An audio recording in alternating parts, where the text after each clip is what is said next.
ಎಲ್ಲರಿಗೂ ನಮಸ್ಕಾರ. ನಾನು ನಿಮ್ಮ ಸುಮಾ ಪಾಟೀಲ್. ಶ್ರೀ ಶಕ್ತಿ ಸವಿರುಚಿಯಿಂದ ಇವತ್ತಿನ ರೆಸಿಪಿ ನುಗ್ಗೆಕಾಯಿ ಸಾರು. ಮನೆಯಲ್ಲೇ ಸಿಂಪಲ್ಲಾಗಿ ಕ್ವಿಕ್ಕಾಗಿ ಮಾಡ್ಕೊಳ್ಳುವಂಥದ್ದು, ಯಾವುದೇ ಮಸಾಲೆ ಪದಾರ್ಥದ್ದು ಇಲ್ಲದ ರುಚಿಕರವಾಗಿ ಮಾಡುವಂಥ ಸಾರು ಮಾಡೋಕೆ ತೋರ್ಸತ್ತ ನಾನು ನಿಮ್ಗೆ. ಈಗ ಬಿಸಿಲಿನ ದಿನಕ್ಕೆ ಈ ಬಿಸಿಲು ಸೆಕೆಗೆ ಮಸಾಲೆ ಕಡಿಮೆ ಹಾಕಿ ಸಾರು ಮಾಡ್ಕೊಂಡು ಅನ್ನ ಸಾರು ತುಪ್ಪ ಹಪ್ಪಳ ಉಂಡು ನೋಡ್ರಿ ಭಾಳ ಟೇಸ್ಟಾಗಿರ್ತೈತಿ.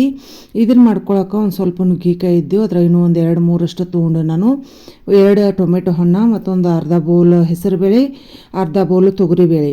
ಯಾವಾಗಿದ್ರು ನುಗ್ಗೆಕಾಯಿ ಸಾಂಬಾರಕ್ಕೆ ಹೆಸರುಬೇಳೆ ತೊಗರಿಬೇಳೆ ಎರಡೂ ಮಿಕ್ಸ್ ಮಾಡ್ರೆ ಟೇಸ್ಟ್ ಆಗ್ತೈತಿ, ರುಚಿನೂ ಹೆಚ್ಚಾಕೈತಿ. ಟೊಮೆಟೊ ಹಿಂದಿನ ಹೆಂಚಿ ಕಾಸು ನಾ ಬೀಜ ಎಲ್ಲ ತೆಗೆದೀನಿ. ಅದಕ್ಕೆ ಒಂದು ಅರ್ಧ ಹೋಳು ಉಳ್ಳಾಗಡ್ಡಿ ಮತ್ತು 2 ಮೆಣಸಿನ್ಕಾಯಿ ಹಾಕಿ ಅವನ್ನ ಕುಕ್ಕರ್ ಒಳಗೆ ಬಾಯ್ಲ್ ಮಾಡೋಕ್ಕಿಟ್ನಿ. ಇವನು ನುಗ್ಗೆಕಾಯಿ ಈ ಥರ ಎಲ್ಲ ಸ್ಲೈಸ್ ಮಾಡಿ ನಾನು ನುಗ್ಗೆಕಾಯಿ ಬೇಳೆ ಜೋಡಿ ಕುದಿಸ್ಕೋಂಗಿಲ್ಲ, ಸಪ್ರೇಟಾಗಿ ಕುದಿಸ್ಕೋತನು. ಅದಕ್ಕೆ ಅವನು ಸಪ್ರೇಟಾಗಿ ಕುದಿಯಾಕಿಟ್ಟು ಕಾಸು ರೆಡಿ ಮಾಡ್ಕೊಂಡು ಬೇಳೆನೂ ಎಲ್ಲ ಒಂದು ಸೈಡ್ ಕುದ್ದಿದ್ದು ಅದಕ್ಕೆ ಒಗ್ಗರ್ನಿಗೆ ಒಂದು ಸ್ವಲ್ಪ ಬೆಳ್ಳುಳ್ಳಿ ಕರಿಬೇವು ಕೊತ್ತಂಬರಿ ಮತ್ತು ನುಗ್ಗೆಕಾಯಿ ನೋಡ್ರಿ ಈ ರೀತಿಯಾಗಿ ಕುದ್ದಿದ್ದು.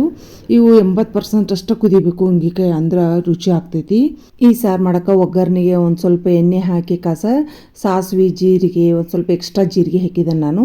ಆಮೇಲೆ ಬೆಳ್ಳುಳ್ಳಿ ಒಂದು ಸ್ವಲ್ಪ ಹೆಚ್ಚಿಗೆ ಹಾಕಬೇಕು. ಯಾವಾಗಿದ್ರೂ ಸಾರು ಮಾಡುವಾಗಲಿ ಮತ್ತು ಒಂದು ಸ್ವಲ್ಪ ಅಡುಗೆ ಮಾಡುವಾಗ ಬೆಳ್ಳುಳ್ಳಿ ಯೂಸ್ ಮಾಡಿರಿ, ಅದು ಹೆಲ್ತಿಗೂ ಚಲೋ. ಆಮೇಲೆ ಕರಿಬೇವು ಕೊತ್ತಂಬರಿ ಅರಿಶಿನ ಹಿಂಗೆ ಹಾಕಿ ಆಮೇಲೆ ಏನು ಬೆಳ್ಳಿ ಕುದಿಸಿ ಸ್ಮ್ಯಾಶ್ ಮಾಡಿ ಇಟ್ಕೊಂಡಿರ್ತವಲ್ಲ ಅದನ್ನು ಹಾಕಿ ಆಮೇಲೆ ನಾನು ಖಾರ ಉಪ್ಪು ಹಾಕ್ತಾನು.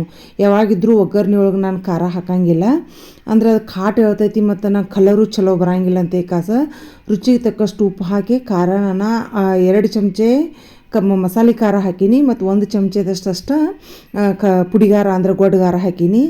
ಇಷ್ಟೆಲ್ಲ ಹಾಕಿ ನುಗ್ಗೆಕಾಯಿ ಕುದಿಸಿದ್ದು ಇರ್ತಲ್ಲ ಅವನು ಎಲ್ಲ ಹಾಕಿ ಕುದಿಸ್ಬೇಕು.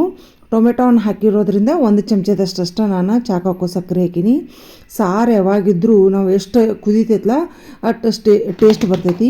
ನೀವು ಯಾವಾಗಿದ್ರೂ ಒಂದೇ ಕುದೀತಂತೆ ಸಾರು ಯಾವಾಗೂ ಇಳಿಸೋಕೆ ಹೋಗ್ಬೇಡ್ರಿ. ಅದನ್ನು ಭಾಳ ತನ ಒಂದು 2-3 ನಿಮಿಷರ ನೀವು ಸಾರು ಕುದಿಸ್ರಿ, ಈ ರೀತಿ ಮಾಡಿರಿ, ಟೇಸ್ಟ್ ಮಾತ್ರ ರುಚಿಯಾಗಿರ್ತೈತಿ. ಭಾಳ ಮಸಾಲೆ ಮತ್ತು ಎಲ್ಲ ಕೊಬ್ಬರಿ ಹಾಕೋದ್ರಿಂದ ಈ ಬಿಸಿಲಿಗೆ ಒಂದು ಸ್ವಲ್ಪ ತ್ರಾಸ ಆಗ್ತೈತಿ. ಅದಕ್ಕೆ ಸಿಂಪಲ್ಲಾಗಿ ನಾನು ಟೇಸ್ಟ್ ಆಗಿರ್ತೈತಿ. ಅದಕ್ಕೆ ನೀವು ಮನೆಯಲ್ಲೇ ಈ ರೀತಿ ಸಾರು ಮಾಡಿರಿ. ಸಾಂಬಾರು ಪೌಡ್ರ ಮಸಾಲೆ ಗರಂ ಮಸಾಲೆ ಏನೂ ಯೂಸ್ ಮಾಡೋದ್ಲೇ ಈ ಥರ ನೀವು ಸಾರು ಮಾಡ್ಕೊಂಡು ಅದ್ರ ಜೋಡಿ ಒಂದು ಸ್ವಲ್ಪ ತುಪ್ಪ ಹಪ್ಪಳ ಹಾಕ್ಕೊಂಡು ಊಟ ಮಾಡಿರಂತೂ ಇನ್ನೂ ರುಚಿ ಹೆಚ್ಚಾಗ್ತೈತಿ, ಊಟ ಟೇಸ್ಟು ಆಗ್ತೈತಿ. ಈ ಬಿಸಿಲಿಗೆ ಒಂದು ಸ್ವಲ್ಪ ಮಸಾಲಿದು ಐಟಮ್ಸ್ ಆದಷ್ಟು ಕಡಿಮೆ ಮಾಡಿ ಊಟ ಮಾಡಿರಿ, ಯಾಕಂದ್ರೆ ಬಿಸಿಲು ಭಾಳ ಇರ್ತೈತಿ, ನೀರು ಕುಡಿಸ್ತೈತಿ. ಅದಕ್ಕೆ ನಂದು ಇವತ್ತಿನ ಮನೆಯಲ್ಲಿ ಮೆನು ಸಿಂಪಲ್ಲಾಗಿ ಒಂದು ಹೀರೆಕಾಯಿ ಪಲ್ಯ, ರೊಟ್ಟಿ, ನುಗ್ಗೆಕಾಯಿ ಸಾರು, ಅನ್ನ, ತುಪ್ಪ, ಹಪ್ಪಳ ಈ ರೀತಿಯಾಗಿತ್ತು.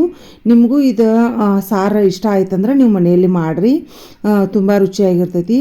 ಮತ್ತು ಮಾಡಿದ್ದೀನಿ ನಿಮಗೆಲ್ಲ ರುಚಿ ಹೆಂಗೆ ಅನಿಸ್ತಂತೆ ನಂಗೆ ಮೆಸೇಜ್ ಮೂಲಕ ತಿಳಿಸ್ರಿ. ನನ್ನೆಲ್ಲ ಅಡುಗೆ ವಿಡಿಯೋಗಳು ಪೂಜಾ ವಿಡಿಯೋಗಳು ಎಲ್ಲ ವಿಡಿಯೋಗಳು ಇಷ್ಟ ಆಗತ್ತಾವಂತ ತಿಳ್ಕೊಂಡು ಎಲ್ಲರೂ ಲೈಕ್ ಮಾಡತ್ತೀರಿ, ಶೇರ್ ಮಾಡತ್ತೀರಿ, ಕಮೆಂಟ್ಸ್ ಮೂಲಕ ನಿಮ್ಮ ಅನಿಸಿಕೆಗಳನ್ನು ತಿಳಿಸತ್ತೀರಿ. ಇನ್ನೂ ಹೆಚ್ಚು ನಿಮಗೆಲ್ಲ ನೋಡಿದಾಗ ಹೆಂಗೆ ಅನಿಸ್ತೈತೆ ಅಂತ ಕಮೆಂಟ್ಸ್ ಮೂಲಕ ತಿಳಿಸ್ರಿ.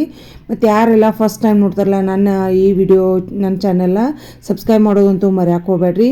ಈ ವಿಡಿಯೋ ಇಷ್ಟ ಆದವರು ಲೈಕ್ ಬಟನ್ ಕೊಡೋದಂತೂ ಮರೆಯೋಕೆ ಹೋಗ್ಬೇಡ್ರಿ. ನಿಮ್ಮೆಲ್ಲರ ಸಪೋರ್ಟ್ ಸದಾ ಯಾವಾಗಿದ್ರೂ ಹೀಗೆ ಇರಲಿ. ಎಲ್ಲರಿಗೂ ಮತ್ತೊಮ್ಮೆ ತುಂಬ ಧನ್ಯವಾದಗಳು. Thank you so much.